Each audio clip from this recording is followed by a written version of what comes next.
عبد الشافي وقيد عبد الشافي في القائمه الاولى لنادي الزمالك.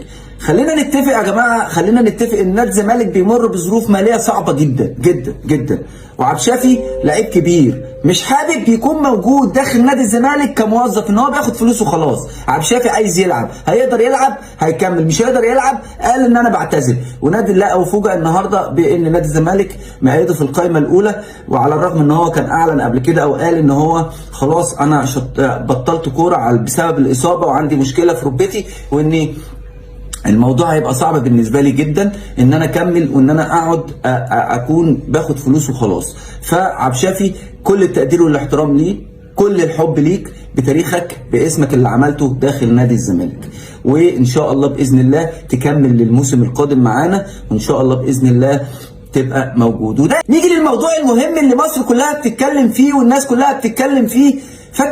فتوح راح النادي الاهلي، فتوح مضى في النادي الاهلي، فتوح خد مقدم عقد، فتوح.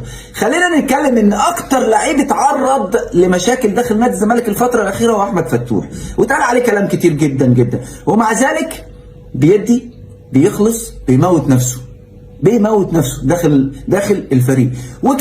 وكمان فتوح ابدى مره واثنين وثلاثه ان هو عايز يجدد.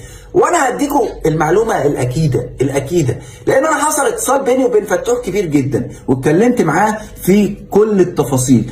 بس اتمنى الاول ان لعيب زي فتوح نادي الزمالك زي ما هو الولد متمسك، وزي ما انا هقول لكم دلوقتي ان هو قد ايه متمسك بنادي الزمالك، يبقى لازم كمان نادي الزمالك يبقى متمسك بيه، وما ينفعش يتساب لاخر لحظه، لان خد بالك الاغراءات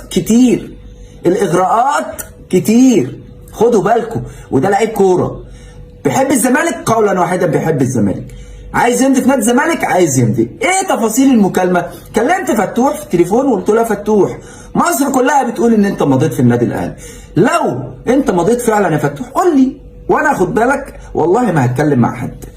انا ليه طالع بقول الكلام ده دلوقتي؟ عشان اوضح برضو للناس اللي عماله تزن بقالها 3 ايام واسبوع وفتوح رايح وفتوح جاي.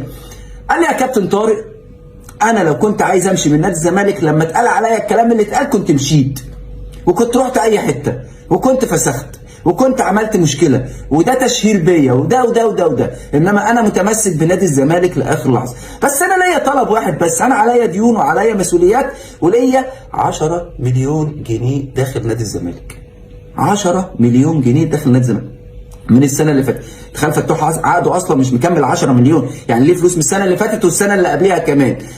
انا عايز طلباتي كلها ان انا اخد الفلوس القديمه الاول واجدد زي ما النادي عايز، وابقى فيها اولى زي زمايلي. هل ده صعب على مسؤولي نادي الزمالك ان هم يعملوه مع لعيب من افضل اللعيبه في افريقيا في مكانها؟ ما اعتقدش انه صعب. اتمنى دي صوره واضحه اهي وكامله لجمهور نادي الزمالك، عشان جمهور نادي الزمالك يبقى فاهم الدنيا رايحه فين وجايه منين في الحته دي بالذات.